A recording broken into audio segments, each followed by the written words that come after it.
So hello dear students, कैसे हैं आप सब। उम्मीद करते हैं आप सभी बहुत अच्छे होंगे। तुम्हारे फ्रेंड, इस वीडियो में मैं बात करने वाला हूँ सीबीएसई बोर्ड क्लास 12 के इकोनॉमिक्स के पेपर की। जी हाँ, एक पेपर डिस्कस करेंगे, बट उससे पहले दो बातें मैं आप साथ रखना चाहता हूँ फ्रेंड। आप दो बातों को ध्यान से प्लीज़ सुने और फिर आपकी मर्जी, आप वीडियो को देखें, आप वीडियो को स्किप कर दें, वीडियो को बंद कर दें, चॉइस आपकी है, मुझे कोई प्रॉब्लम नहीं है। बट दो बातें पहले ध्यान समझिएगा फ्रेंड। मैं अगर आपको ये कहूँ या कोई अगर आपको ऐसा कह रहा हो कि भाई यही पढ़ लो, यही एग्जामिनेशन में पेपर आने वाला है, तो केवल और केवल वो मिसगाइड है। आप मुझे जरा ये बताओ, अगर सीबीएसई बोर्ड का एग्जामिनेशन का पेपर है और अगर 5 मिनट पहले भी पेपर अगर किसी को पता चल जाता तो होता क्या है सर, वो पेपर आउट हो जाता है, वो पेपर नहीं चलता। तो फ्रेंड, होता क्या है ना, होता कुछ इस तरीके से है कि हम केवल एक एक्सपेक्टेशन कर सकते हैं कि भाई देखो ये क्वेश्चंस आएगा, ये पेपर में ये चीज़ें आएगा। सीबीएसई बोर्ड ने क्या किया हुआ है, आप जानते हो कि सीबीएसई बोर्ड हमेशा सैम्पल पेपर रिलीज़ करता है। हाँ सर, रिलीज़ करता है। My dear students, my dear friends, my dear brothers sisters, इस वीडियो में हम सीबीएसई बोर्ड के द्वारा दिए गए सैम्पल पेपर को कवर करेंगे। लेकिन ध्यान समझिएगा, हम सैम्पल पेपर कवर तो करेंगे इस वीडियो में, लेकिन हम क्या करेंगे, सैम्पल पेपर के बेसिस पे इस तरीके का कौन सा क्वेश्चन बन सकता है आपके एग्ज़ाम के लिए, वो देखेंगे। अब देखो भाई, सिंपल सी बात है, ये सैम्पल पेपर है। अब यही क्वेश्चन आएगा क्या सर? नहीं आएगा। ये क्वेश्चन तो एग्ज़ाम में नहीं आने वाला, नहीं आएगा। नहीं आएगा मीन्स नहीं आएगा, बहुत ही आपकी किस्मत अलग होगी तो ही ये सैम्पल पेपर में से क्वेश्चन आएगा। लेकिन क्योंकि सीबीएसई बोर्ड ने रिलीज़ किया है, इस तरीके का क्वेश्चन आएगा, इस तरीके का क्वेश्चन आएगा, एंड आपको वो पता नहीं चल पाता कि वो कौन सा तरीके का क्वेश्चन आएगा। इस वीडियो में इस सैम्पल पेपर के बेसिस पे हम वो क्वेश्चंस को समझ लेंगे जिस तरीके का क्वेश्चन एग्जाम में आएगा। तो ये वीडियो बहुत खास है। अब आपकी मर्जी है, आप चाहो तो वीडियो को देखो, और भाई अगर आपको लगता है कि नहीं हम वही वीडियो देखेंगे जो एग्जामिनेशन में पूरा 100% आएगा, तो आप देखते रह जाओगे, आपको कहीं मिलेगा ही नहीं। चलिए स्टार्ट करते हैं इस वीडियो को, और इस वीडियो के अंदर हम इंपॉर्टेंट क्वेश्चंस को डिस्कस करेंगे। हर एक क्वेश्चन को देखने वाले यहाँ पे जो रिलीज़ किया गया है, जो सैम्पल सीबीएसई बोर्ड द्वारा, और इसके बेसिस पे जो पेपर प्रेडिक्ट हो सकता है, इसके बेसिस पे जो टॉपिक एग्जामिनेशन में आ सकता है, उसको हम लोग कवर करने वाले हैं। Myself Aditya Pratap Singh and you are watching your channel Aditya commerce. Let's begin with this sample paper. अब भाई देखो, इंस्ट्रक्शन तो आप जानते ही हो क्या है। 20 क्वेश्चन आएंगे जिसमें एमसीक्यू रहेगा ना, और शॉर्ट आंसर टाइप क्वेश्चन रहेगा, और फिर आपको वहाँ पे जो 3 मार्क्स के रहेंगे और 4 मार्क्स के रहेंगे और आपके 6 मार्क्स के रहेंगे। ठीक है, चलो आगे बढ़ते हैं यहाँ पे फ्रेंड। ये वीडियो बहुत खास है, मैं बार बार कर रहा हूँ। बहुत जल्दी से हम लोग सभी क्वेश्चन को देखेंगे, समझेंगे और प्रेडिक्ट करेंगे क्या आ सकता है। तो पहला क्वेश्चन जैसे उन्होंने पूछा गया था, गवर्नमेंट क्या करता है, the government can reduce the differential gap. क्या देखो भाई, क्या गवर्नमेंट रिड्यूस कर सकता है क्या गैप को ओपन मार्केट के अंदर में? अब आप ध्यान समझो, पहले आप ये पढ़ो बुक में फटाफट कि ओपन मार्केट होता है क्या है। आप जानते हो होता है क्या ना फ्रेंड। देखो, मॉनेटरी पॉलिसी जैसे सुना है आपने? हाँ सर सुना है। मॉनेटरी पॉलिसी के दो चीज़ होते हैं, एक होता है क्वांटिटेटिव टूल्स और एक होता है क्वालिटेटिव टूल्स। लिख लो एग्जाम में, आप लिखो मेरे साथ कॉपी में फटाफट। एग्जामिनेशन में टूल्स के रिगार्डिंग क्वेश्चन आएगा, आप लिखो मेरे साथ में, बोल रहा हूँ ना, टूल्स रिगार्डिंग क्वेश्चन एग्जाम में आएगा। दोनों टूल्स हैं ना, क्वांटिटेटिव क्वालिटेटिव, आप दोनों के बारे में एकदम अच्छे से नॉलेज लेके जाना, एग्जाम में आएगा question. May mark my words and right in your copy. ठीक है फ्रेंड, चलो आगे बढ़ते हैं। अब देखो भाई, ओपन मार्केट क्या होता है, जिसमें गवर्नमेंट क्या करती है, जिसमें आरबीआई क्या करता है, अपने सिक्योरिटीज़ को क्या करता है, सेल करने का काम करता है। ठीक है, सेंटर पर क्या करता है, सिक्योरिटीज़ को सेल करने का काम करता है। अब पहला क्वेश्चन कह रहे हैं तो गवर्नमेंट कैन रिड्यूस कर सकता है क्या, ये बताओ सही गलत है? नहीं से गलत है। अच्छा, आगे क्या करते हैं, रीज़न कहता है सेंट्रल बैंक परचेज करता है गवर्नमेंट सिक्योरिटीज़ को ओपन मार्केट ऑपरेशन में। बिल्कुल सही बात है। मैंने क्या कहा बताओ, मॉनेटरी पॉलिसी कौन करता है भाई? मॉनेटरी पॉलिसी करने का काम सेंट्रल बैंक का होता है। ठीक है ना? हाँ सर। देखो भाई, मॉनेटरी पॉलिसी, एक बात ध्यान रखिएगा, एक और क्वेश्चन, इसी पे एक और क्वेश्चन लिखो, कॉपी में लिखो, नोट डालो, लिखो, क्वेश्चन एग्जाम में पूछेगा। कॉमर्शियल बैंक का काम क्या है? कॉमर्शियल बैंक का काम होता है क्रेडिट को क्या करना, क्रिएट करना, और सेंट्रल बैंक का काम होता है क्रेडिट को कंट्रोल करना। और क्रेडिट कंट्रोल करना क्योंकि काम होता है सेंट्रल बैंक का, उसी के अंदर में आता है मॉनेटरी पॉलिसी, जिससे चीज़ों को कंट्रोल किया जा सके। तो ए गलत है, आर सही है। मैंने बता दिया कि एग्जाम में मॉनेटरी पॉलिसी आपको पढ़ के जाना, एग्जाम में क्वेश्चन आएगा, क्योंकि इसके बेसिस पे उन्होंने क्वेश्चन पूछा हुआ है। आगे बढ़ते हैं। तो अगला क्वेश्चन क्या कर रहा था, cabinet led by the prime minister has decided that the central government will provide free food gives to 81.35 crore approx beneficiary under the Pradhanmantri Garib Kalyan Anna Yojana for a period of 5 years with effect from इतना इतना इतना ये date code किया गया। Based on the above 4 statement identify the budgetary objective. अब देखो भाई, आप पहले ये पढ़ो फटाफट कि बजट होता है क्या है। बजट पढ़ना बहुत खास है, एग्जाम में बजट से क्वेश्चन एग्जाम में आएगा कि बजट होता है क्या, पहली बात है आप इसे पढ़ो। अब क्योंकि देखो भाई, इन्होंने ना एक क्या कहा ऊपर की केस में, उन्होंने ना बताया कि भैया ये है और इतने लोगों को मैं बांटूंगा, मैं डिस्ट्रीब्यूट करूंगा ना। तो क्योंकि इन्होंने डिस्ट्रीब्यूशन की बात कहा था तो आपका आंसर क्या हो जाएगा, रीडिस्ट्रीब्यूशन ऑफ इनकम। क्योंकि देखो ऊपर इन्होंने क्या कहा, ऊपर इन्होंने इनकम की तो बातें कहा है ना, हाँ सर इतना रुपए है, करोड़ क्या है भाई, करोड़ क्या होता है, 100 रुपये होता है, तो रुपये रहेगा तो ये रहेगा। सर आप जाइए बताइए कि इस क्वेश्चन में जो बचे 3 ऑप्शन है ये क्यों आंसर क्यों नहीं है। देखो भाई ध्यान रखना, अगर ऊपर के इस पैसेज में, अगर ऊपर के केस में क्वेश्चन में आपको आ जाएगा रिसोर्सेज दे रहा हूँ मैं ये दे रहा हूँ, मैं वो दे रहा हूँ, मैं ये दे रहा हूँ, वो दे रहा हूँ, तो आप बोलते हैं भैया मैं क्या कर रहा हूँ, मैं रिसोर्सेज को रिएलोकेट कर रहा हूँ। अगर पूरे क्वेश्चन में ना कहीं इकोनॉमिक की बात होती है तो हम बात करते हैं इकोनॉमिक स्टेबिलिटी की बात करते हैं, ठीक है। रीजन्स की बात होती है तो वहाँ पे बात करते हैं इकोनॉमिक स्टेबिलिटी की। वहाँ बात होती है कि भैया देखो एम्प्लॉयमेंट की बात होती है, अनएम्प्लॉयमेंट की बात होती है कि वहाँ ज़्यादा है, वहाँ कम एम्प्लॉयमेंट है, ठीक है। बात समझ लो, इकोनॉमिक ज़्यादा है कम है, वहाँ पे ये ज़्यादा है, वहाँ पे ये कम है। उस केस में हम इकोनॉमिक इनइक्वालिटी की बात करते हैं, इनस्टेबिलिटी की बात करते हैं, और सब बराबर रहता है तो क्या बात करते हैं, इकोनॉमिक स्टेबिलिटी की बात करते हैं। क्योंकि इन्होंने इस क्वेश्चन में रुपए की बात कहा है, इन्होंने कहा कि रुपए जो था उस रुपए को हम डिस्ट्रीब्यूट करेंगे इतने लोगों के बीच में, ठीक है, फ्री फूड ग्रेन्स देंगे, तो आपका क्या हो जाएगा, रीडिस्ट्रीब्यूशन ऑफ इनकम। इस क्वेश्चन का राइट आंसर आपका बनेगा, ध्यान में रखिएगा। आइए आगे बढ़ते हैं आप फ्रेंड। अब देखो थर्ड क्वेश्चन क्या करा आपका, to arrive at the value of the gross value added at the market price. देखो भाई, एनआई की एक ऐसी वीडियो में ले आ रहा हूँ ना, एक एनआई की एक ऐसी वीडियो में अपलोड करूँगा, आप मात्र ओनली 10 मिनट्स, आप सिर्फ 10 मिनट्स देखना है एनआई को, एंड आई एश्योर यू आप 10 मिनट्स के अंदर में एनआई के मास्टर बनोगे। 10 मिनट्स, ओनली 10 मिनट्स, मैंने क्या कहा 10 मिनट्स, यानी जिसका मतलब क्या हुआ भाई 600 सेकेंड, उतने के अंदर मैंने आपको एनआई इतने अच्छे से मैं करवा दूंगा, इतने अच्छे से करवा दूंगा, आप एग्जाम में I assure you my dear friends कि आप एग्जामिनेशन में सबसे पहला क्वेश्चन जो करने जाओगे ना वो जाओगे एनआई। अब भले ना करो लेकिन आपको भाई आएगा तो क्वेश्चन 100%। अब आपकी मर्जी है, मैं कैसे ही कर सकता हूँ, नहीं तो भैया पहले वही करोगे। अब आप मैं कर रहा हूँ ये करोगे, अब आपने कहा नहीं भैया हम सर को गलत प्रूफ करेंगे, हम वो करेंगे पहले question.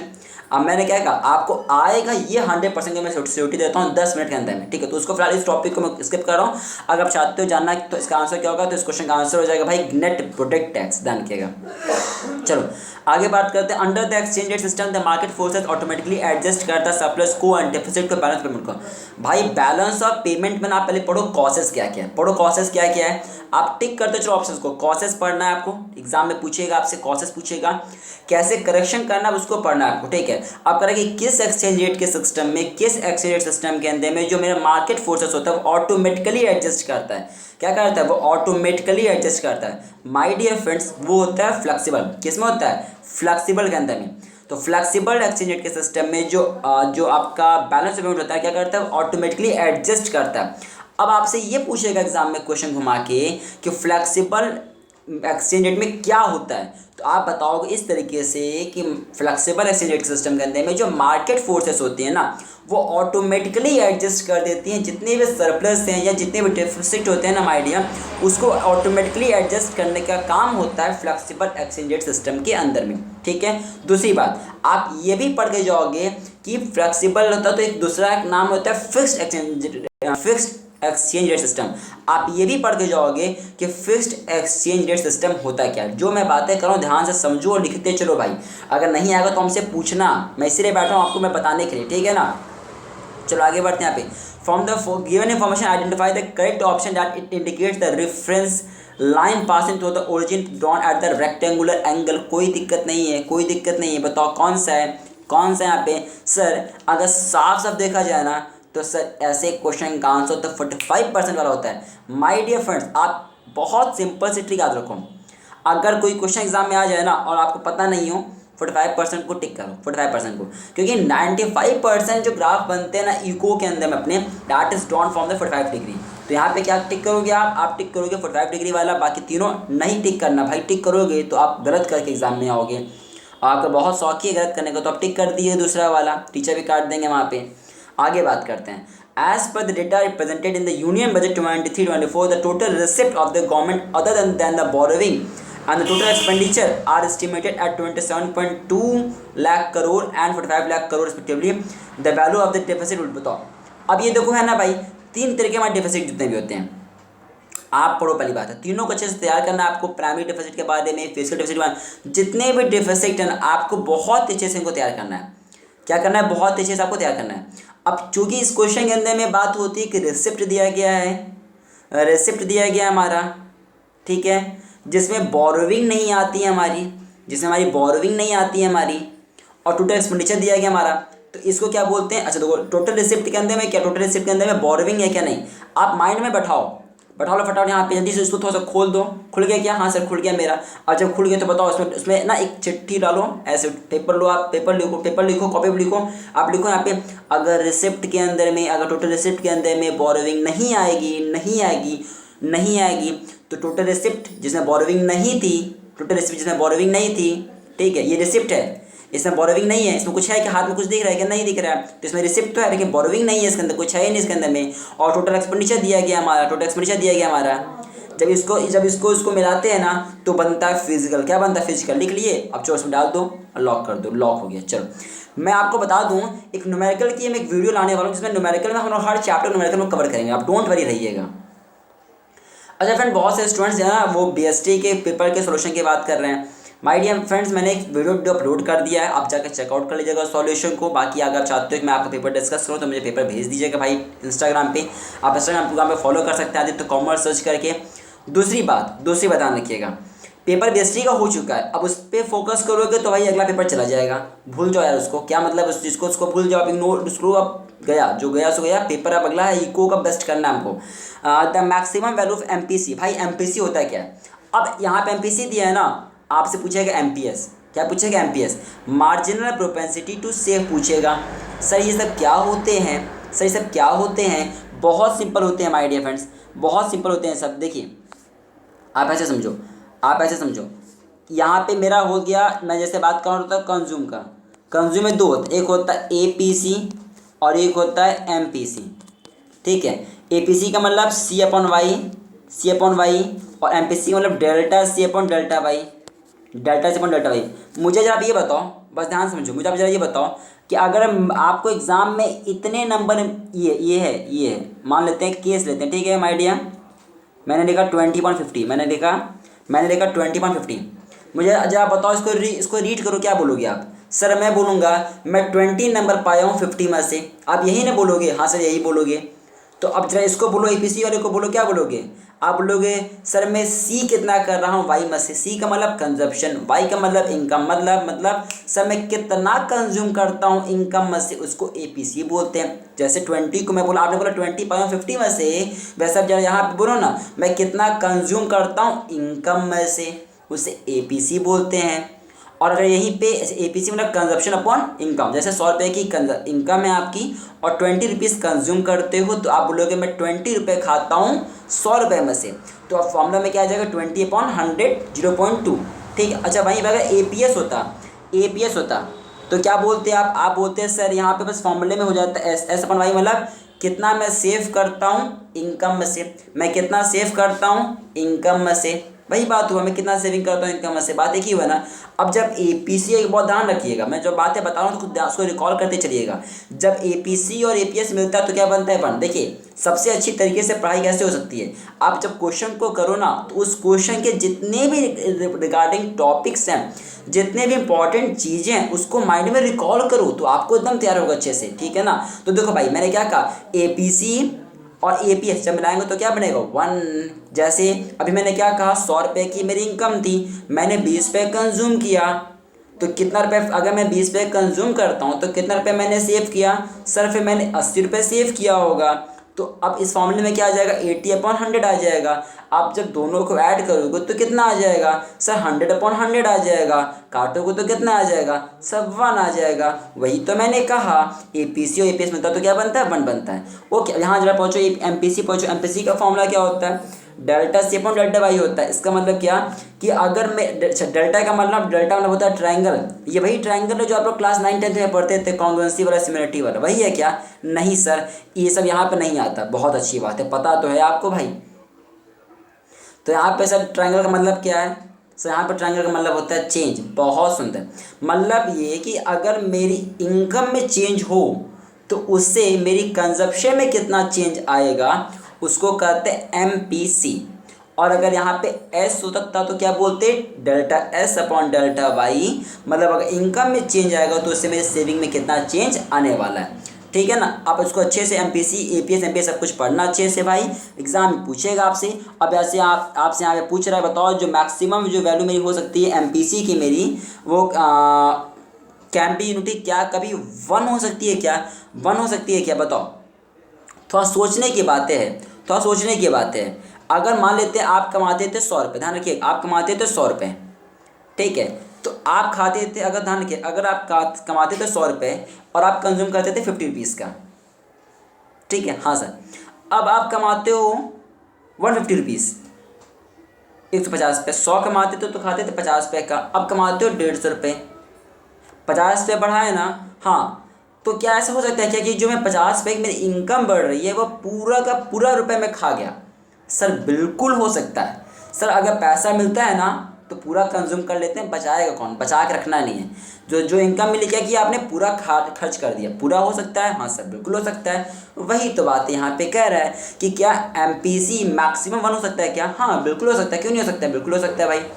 As the income of the, आपसे पूछेगा MPS के बेसिस पे। अब मुझे बताओ MPS बताओ, MPS बताओ मुझे फटाफट, MPS बताओ। मतलब आपने 50 रुपये आपने क्या किया, आपको आपकी इनकम 50 रुपये बढ़ गई तो क्या क्या आप 50 रुपये सेव कर सकते हो क्या। हाँ सर बिल्कुल सेव कर सकते हैं। मैं नहीं खाऊंगा, मैं नहीं खाऊंगा, जरूरी क्या खाना, बिल्कुल नहीं खाएंगे। तो अगर MPS में बोलेगा तो क्वेश्चन घुमा के, तो आपको कंफ्यूज नहीं होना, मैंने समझा दिया इसका मतलब होता है क्या, ठीक है। अब कहेगा अगर इनकम बढ़ती है इकोनॉमी की तो क्या प्रोपोर्शनेट जो इंक्रीज होता है कंजप्शन में क्या हमेशा ज़्यादा रहेगा increase in the level of income में। बताओ क्या कह रहा है, कह रहा है 50 रुपये की मेरी इनकम बढ़ी है और मैं अब 100 रुपये का ज़्यादा 100 रुपये का खाऊंगा। क्या पूछना चाहते हैं, देखिए अगर आपकी जितने से इनकम आपकी बढ़ गई क्या आप उससे ज़्यादा रुपए का खाना शुरू कर दोगे। मुझे राय बताओ, अगर आप कमाते थे 1000 रुपीज़, आप 200 का कंज्यूम करते थे, 1000 में 200 कंज्यूम करते थे। अब इनकम हो गई आपकी, अब आपकी इनकम हो गई 1500। तो क्या आप यहाँ पे 800 रुपये का खाओगे। मतलब इनकम बढ़ी है मात्र 200 रुपये से, कंजप्शन बढ़ा दिए 600 रुपये से, ऐसा होगा क्या। नहीं सर ये कैसी बातें कर रहे हैं, बिल्कुल गलत बात कर रहे हैं। तो साथियों का ये सही है भाई, ये गलत, ये पहला स्टेटमेंट सही, दूसरा स्टेटमेंट गलत है। 2 सेक्टर मॉडल बताओ, 2 सेक्टर मॉडल के अंदर aggregate demand can be determined by adding, क्या ऐड करते हो भाई, कैसे बनता है 2 सेक्टर इकोनॉमी बताओ मुझे फटाफट। सर ना 2 सेक्टर इकोनॉमी में एग्रीगेट डिमांड जो मेरा बनता है ना, हम उसको डिटरमाइन कर सकते हैं अगर मैं उसमें ऑटोनोमस कंजप्शन, इंड्यूस्ड कंजप्शन और ऑटोनोमस इन्वेस्टमेंट जोड़ता हूँ तो मेरा बन जाता है। अब आप ये पढ़ के मुझे बताओ फटाफट ऑटोनोमस कंजप्शन क्या होता है, एग्जाम में पूछेगा। इंड्यूस्ड कंजप्शन क्या होता है पूछ सकते हैं आपसे। ऑटोनोमस कंजप्शन क्या होता है, ऑटोनोमस कंजप्शन होता है जब मेरा ग्राफ होता है ना माय डियर, देखो ध्यान रखना बहुत इंपॉर्टेंट बात, टिक करो एग्जाम में पूछेगा। कंजप्शन हमेशा शुरू कहाँ से होता है, कंजप्शन हमेशा शुरू मेरी यहाँ से होती है। सॉरी ये गलत है। कंजप्शन शुरू कहाँ से होता है हमारा, कंजप्शन मेरा शुरू होता है माय डियर फ्रेंड, कंजप्शन की लाइन हमेशा शुरू होती है यहाँ से। कभी भी कंजप्शन लाइन यहाँ से शुरू नहीं होती।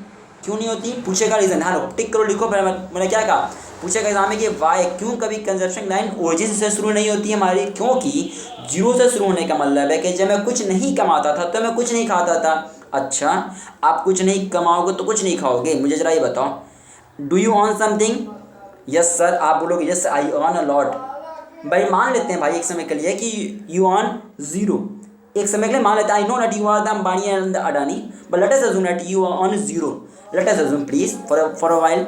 Okay sir, we are assuming that कि भैया मैं अर्न कुछ नहीं करता हूँ। जब कुछ नहीं अर्न करता तो कुछ खाते नहीं हो क्या, कुछ कंज्यूम नहीं करते क्या। सर कंज्यूम करते हैं, कहाँ से कंज्यूम करते हैं सर सेविंग में से निकाल के खाते हैं, बस वही तो बात यहाँ पे हो रही है। तो जब आप कुछ नहीं कमाते तो भी आप खाओगे कहाँ से, सेविंग से निकाल के, उसलिए फिगर गलत बनता है हमारा। हम फिगर को हमेशा यहाँ से शुरू करते हैं यहाँ पे, और इस ग्राफ इस पॉइंट पे क्या करते हैं, इसको कहते हैं ऑटोनोमस कंजप्शन। क्या कहते हैं, ऑटोनोमस कंजप्शन कहते हैं, ठीक है ना भाई। तो इसका राइट आंसर क्या हो जाएगा, इसका राइट आंसर आपको हो जाएगा 8th का डी हो जाएगा। अब देखो 9th में ना क्या क्या इसने एक स्टेटमेंट दिया था, foreign grant in 8 receipt do not lead to any claim of the government. अच्छा ये बातें हो रही हैं यहाँ पे, ये बातें हो रही, बिल्कुल सही बात है भाई। जब फॉरेन में कोई अगर आप किसी को कुछ रिसिप्ट कहीं से पैसा मिलेगा तो कोई क्लेम करेगा क्या, मुझे राइट बताओ। अभी राइट नाउ मान लेते हैं इंडिया पाकिस्तान को कुछ दे दिया, ऐसे कुछ दे दिया कुछ रुपये, तो क्या इंडिया कहेगा मेरा पैसा वापस करो मुझको? नहीं सर, दे दिया तो दिया down. Foreign grant in aid receipt do not lead to any claim on the government. अब आपसे एग्जाम ये पूछेगा कि फिर कौन से रिसिप्ट होते हैं जिसमें क्लेम किया जा सकता है। बोरोविंग, उसने पैसा मांगा, हमने दिया, वो रोआ, कुछ मिलेगा क्या, कुछ मिलेगा क्या, और तब आपने दिया तो आप कहोगे भैया हमने आपको पेमेंट किया था ना, मेरा पैसा वापस करो, चलो वापस करो। वो मांग रहा है भैया कुछ पैसे दे दो, कुछ पैसे दे दो, आपने दे दिया, तब आप क्लेम करोगे। बात समझ रहे हो? अब आपने ना बड़ा ऐसे एकदम बड़ा दिल रख के आपने दे दिया, लो पैसा कुछ रखो तुम, तो आप उसमें थोड़ी क्लेम करने जाओगे। क्लेम करोगे क्या? नहीं, क्लेम नहीं करोगे आप, वही बात है यहाँ पे। तो यहाँ पे स्टेटमेंट जो आपका ये प्लस में सही है। एग्जाम में पूछेगा कि कौन सा क्लेम करते हैं, तो आप बोलोगे भाई बोरोइंग वाला क्लेम करते हैं, ध्यान रखिएगा, ठीक है, एग्जाम में ध्यान रखना। Disposal of the utility of the public sector undertaking in the market में lead to the decrease in the asset of the government. Okay, ठीक है, तो ओके ठीक है। तो यहाँ से होता है क्या, अगर मान लेते हैं जो गवर्नमेंट पब्लिक जो गवर्नमेंट के अंडरटेकिंग होती हैं, अगर वो कुछ चीज़ें सेल करती हैं, कुछ चीज़ें सेल करती हैं, तो क्या इससे गवर्नमेंट के एसेट्स कम होते हैं क्या? हाँ सर, बिल्कुल होते हैं, बिल्कुल सही बात है। अब मुझे ध्यान समझो, अब एग्जाम में तो आपसे बोलेगा नहीं, बोलेगा क्या? नहीं बोलेगा। तो अब वहाँ पे क्या करेगा, आप वहाँ पे ना आपसे पूछ सकता है कि बताओ what do mean by disinvestment, बताओ डिसइन्वेस्टमेंट क्या होता है। तो सर ये डिसइन्वेस्टमेंट की तो डेफिनेशन लगभग लग रहा है, तो आप ध्यान रखिएगा एग्जाम में आपको ये ना देखे घुमा के पूछ देगा, बोलेगा डिसइन्वेस्टमेंट बताओ क्या होता है। अब आप कहोगे सर डिसइन्वेस्टमेंट तो पढ़े नहीं थे सर, ये सर कहाँ से आ गया, तो भाई पढ़ लो ना, ठीक है। चलो आगे बढ़ते हैं, यहाँ पे आगे बढ़ते हैं, यहाँ पे देखिएगा। तो अच्छा वो किसका पार्ट है मेरा, किसका जो भी मैं बताया किसका पार्ट है सर, ये ना एलपीजी के अंदर में जो पी होता है ना उसका पार्ट है, पी का मतलब प्राइवेटाइजेशन, ठीक है। आगे बढ़ते हैं, अब देखो नीचे टेबल दिया गया यहाँ पे बेस्ड ऑन द अभी टेबल बोलते पढ़ो भैया, टेबल पढ़ो, टेबल को अच्छे से देख लेना, ठीक है। बहुत सिंपल से टेबल दिया गया था एक्सपोर्ट इंपोर्ट के बारे में। अब ये जानते ही हो ना भैया एक्सपोर्ट इंपोर्ट क्या होता है, ये बताना पड़ेगा एक्सपोर्ट इंपोर्ट क्या होता है, ये तो पता है सर एक्सपोर्ट इंपोर्ट होता है क्या, छोड़ो। आगे बढ़ते हैं यहाँ पे, अभी न्यूमेरिकल मैंने क्या कहा, न्यूमेरिकल मैंने क्या कहा, न्यूमेरिकल के मैंने कहा 10 मिनट की मात्र वीडियो और पूरा एनआई क्लियर। आई मैंने क्या कहा भाई, पूरी 10 मिनट आपको समझना है एनआई अच्छे से, एंड देन आप देखिएगा एनआई आप सबसे बेस्ट आप करके एग्जाम में आओगे। स्टेप छोड़ देते हैं हम फिलहाल अभी के लिए। टैक्स रिवेन्यू कलेक्शन की बात है, पूरी टैक्स रिवेन्यू कलेक्शन की बात यहाँ पे हो रही है। देखो टैक्स रिवेन्यू कलेक्शन की बात होती है, अब आपको ये पढ़ के जाना है पहली बात यहाँ पे कि वहाँ पे इसमें पूछा जा सकता है कि टैक्स रेवेन्यू कौन कौन से होते हैं। आपसे एग्जाम ये पूछेगा कि टैक्स रेवेन्यू के फायदे मतलब उसके बारे में कैरेक्टरिस्टिक्स पूछ सकता है आपसे एग्जामिनेशन में, ध्यान में रखिए, तो आप उसको अच्छे से पढ़ के जाएगा, ठीक है माय डियर फ्रेंड्स। आगे बढ़ते हैं, यहाँ पे देखिएगा। अब आपसे जैसे मैंने बताया कि बैलेंस ऑफ पेमेंट को आपको अच्छे से पढ़ के जाना है। वहाँ पे एग्जाम में पूछेगा बीओपी के बारे में, आपसे बीओ पूछ सकता है आपसे एग्जाम में, आपके उसके कॉसेस पूछ सकता है, आप कॉसेस को अच्छे से पढ़ के जाइएगा। ये जो गैप है ना, जो गैप होती है ध्यान रखिएगा, इन्फ्लेशनरी गैप, डिफ्लेशनरी गैप, आप उसको भी अच्छे से रीड करिएगा, उसके कॉसेस को अच्छे से पढ़ के जाइएगा एग्जाम में, ठीक है ना। चलो आगे बढ़ते हैं, आप ध्यान रखिएगा। मैंने बताया था आपको एमपीसी एपीसी होता है क्या है, उसको अच्छे से रीड करना, एमपीएस अच्छे से रीड करना। देखो इस पूरे यहाँ पे भी एमपीसी ही उन्होंने दिया हुआ है, उनका इरादा है एमपीएस को एग्जाम में देने का, क्योंकि यहाँ पे उन्होंने एमपीसी, देखो वहाँ भी ऊपर एमपीसी आया था, यहाँ भी एमपीसी आया हुआ है भाई। एमपीएस को ध्यान से देख के जाना, एमपीएस को एकदम अच्छे से देख के जाना, आपको भूलना नहीं है, ठीक है ना। चलो आगे बढ़ते हैं। अब देखो भाई मनी के रिगार्डिंग पैसेज जिन्होंने दिया हुआ है, मनी के रिगार्डिंग में पैसेज दिया हुआ है। अब ये मान के चलो भाई कि मनी के रिगार्डिंग में तो पैसेज एग्जाम में आने का थोड़ा चांस अब कम हो गया है, तो सर किसका आने का चांस है, बैंकिंग को चांसेस पढ़ के जाओ, बैंकिंग के केस बनने का चांस एग्जाम में रहने वाला है, मुझे ऐसा लगता है। टू देखो भाई मैंने क्या कहा, मैंने वीडियो के स्टार्टिंग में क्या कहा, मैं आपको कहूँ भैया यही एग्जाम में आएगा, ये तो सिंपल सा बस गाइड है आपको करना। अब आप तो हो भूले, आपको भैया हाँ सर ने कहा दिया यही पढ़ जाएंगे, यही पढ़ जाएंगे, और एग्जाम में नहीं आया तो मैंने क्या कहा, आप पढ़ के जाना मत बैंकिंग को, क्योंकि चांस है बैंकिंग एग्जाम में आने का इस बार, क्योंकि देखो मनी का तो उन्होंने केस बेस दे दिया है, ठीक है, तो मनी का तो अब देंगे नहीं ऐसा मुझे लगता है। तो might be that he will give you of, वो आपको कौन से देंगे, that they may give you of the banking one, ठीक है। अच्छा देखो उन्होंने नीचे बैंकिंग के बारे में भी उन्होंने नीचे पैसेज दिया हुआ है, फाइन है।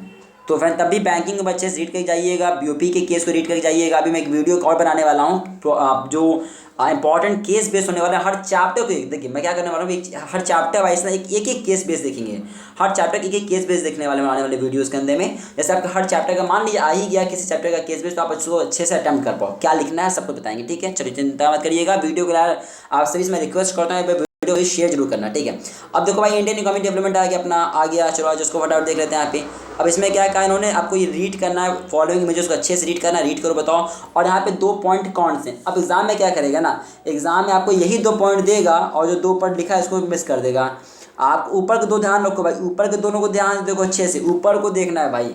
और यार ना आपसे एग्जाम में पूछ सकता है, बताओ फंक्शंस ऑफ इन्वायरमेंट पूछ सकता है, तो चारों याद रखना, ठीक है। बताओ मुझे कौन क्या लगाया आपने, आंसर क्या होगा 18th का।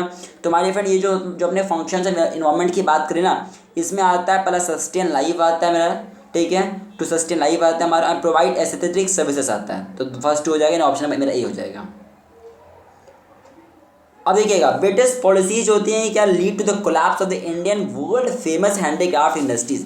ये जो ब्रिटिश की जो पॉलिसीज थी ना, ये पूरी तरीके से ना हमारी चीज़ों को ख़राब कर दी, कोलैप्स कर गई। अब आपसे एग्ज़ाम में ये पूछेगा, आपसे कि किसकी पॉलिसीज ऐसी थी जिसने हमारे इंडियन के वर्ल्ड फेमस इंडस्ट्रीज़ को कोलैप्स कर दी, तो आप बोलोगे ब्रिटिश पॉलिसी। अब दूसरा आपसे पूछेगा, घुमा के पूछ सकता है कि वह कौन से इंडस्ट्रीज थी जिसको किया, हैंडीक्राफ्ट थी। कौन थी भाई, हैंडीक्राफ्ट थी, हैंडीक्राफ्ट, ठीक है ना। चलो आगे बढ़ जाए क्या, हाँ सर। During the colonial rule in the India the contribution of the industrial sector to the GVA increased.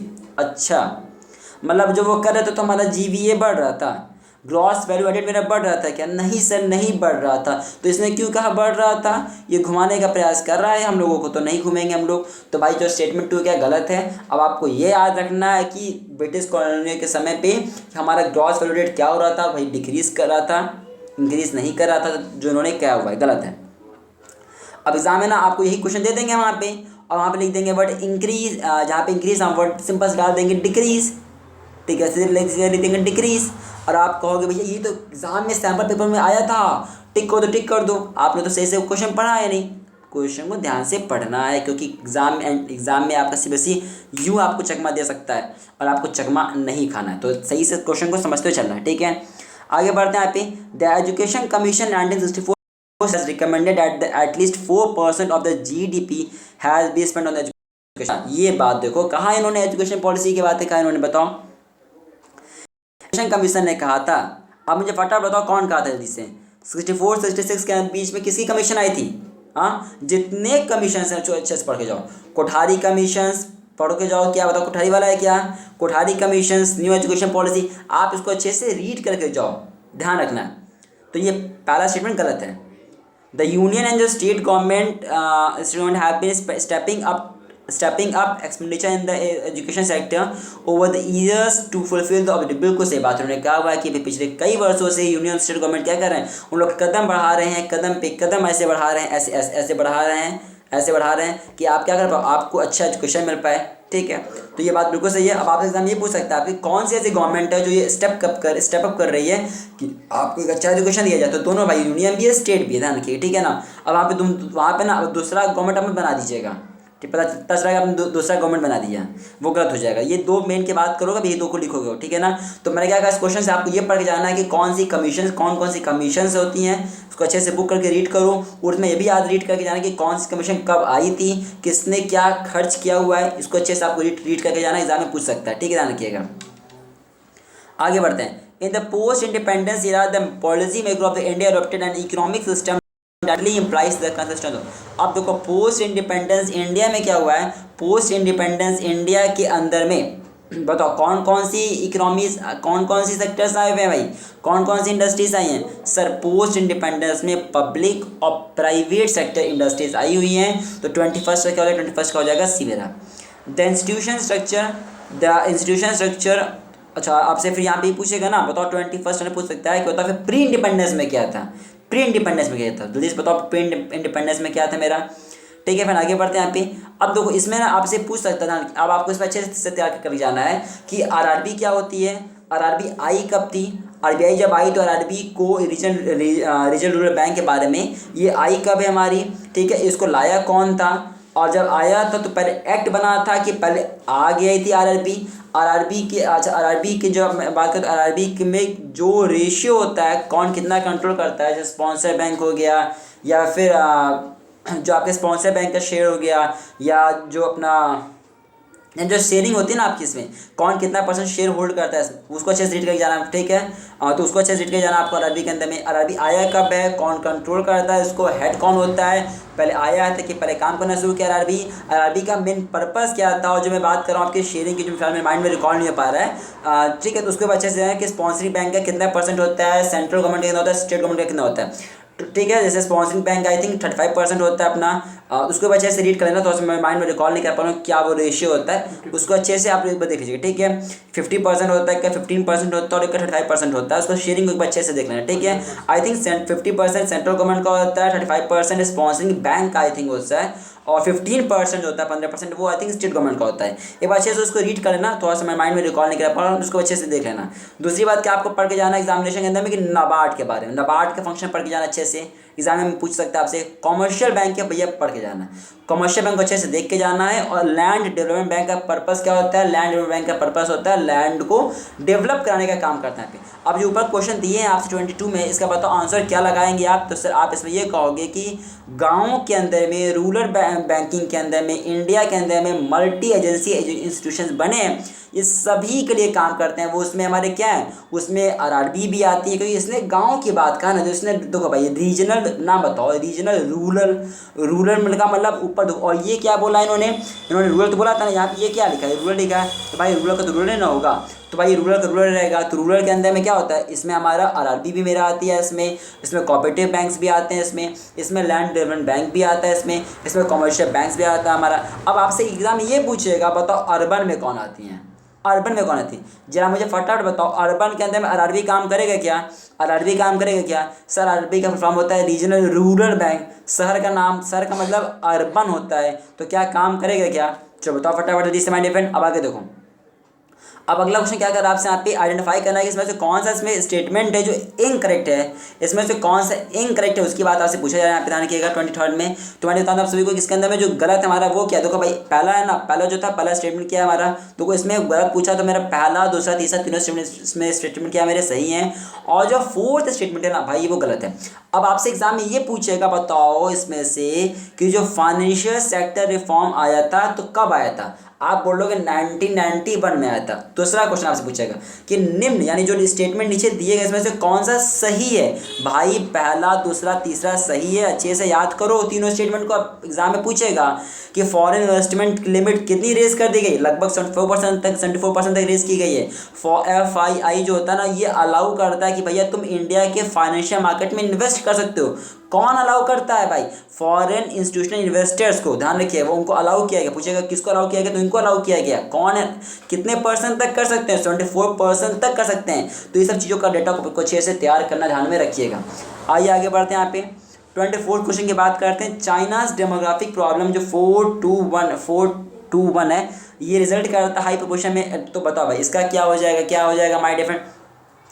तो देखो इसमें ना आपसे पूछ सकता है, जितने नीचे चार लिखेगा ना भाई, इन चारों को अच्छे से आप पढ़ लो कि इसका मतलब क्या होता है, क्योंकि आपसे एग्जाम में पूछ सकता है कि इसका मतलब होता है कि हमारा, खैर इसका मतलब ना भाई वन चाइल्ड नॉर्म है, बाकी तब भी आपको ग्रेट लीप फॉरवर्ड कैंपिंग के बारे में, इन सब के बारे में आपको अच्छे से पढ़ना है, ध्यान में रखिएगा। अब देखिए अगला क्वेश्चन क्या करा आपका, इसमें से कौन सा था जो सेटअप किया गया था 1974 में हमने सेटअप किया था। भाई देखो ध्यान रखिएगा, जितने भी प्रोटोकॉल्स हैं, जितने भी हमारे जैसे मॉन्ट्रियल प्रोटोकॉल हो गया, क्योटो प्रोटोकॉल हो गया ना, CPCB हो गया, इनके फंक्शंस को तैयार करो। बस आप इनके फंक्शंस को तैयार रखो, इनके फंक्शंस क्या क्या हैं और कौन से कब आया हुआ है, ध्यान एग्जाम में पूछेगा। अब जैसे कहा 1974 में कौन सी ऐसी बॉडी थी जो स्टैब्लिश हमने किया हुआ है, जो स्टैब्लिश हमने किया हुआ था, जिसका मेन काम क्या होता है, जिसको मेन काम होता है पॉल्यूशन को देखना, पॉल्यूशन के बारे में देखता है। देखो ना भाई कौन है, सर ये तो देखिए ना सर ये देखिए, ये पॉल्यूशन लिखा है यहाँ पे, और सर ये ना यहाँ पे सर पॉल्यूशन लिखा है। अब बताओ आंसर क्या होगा सर,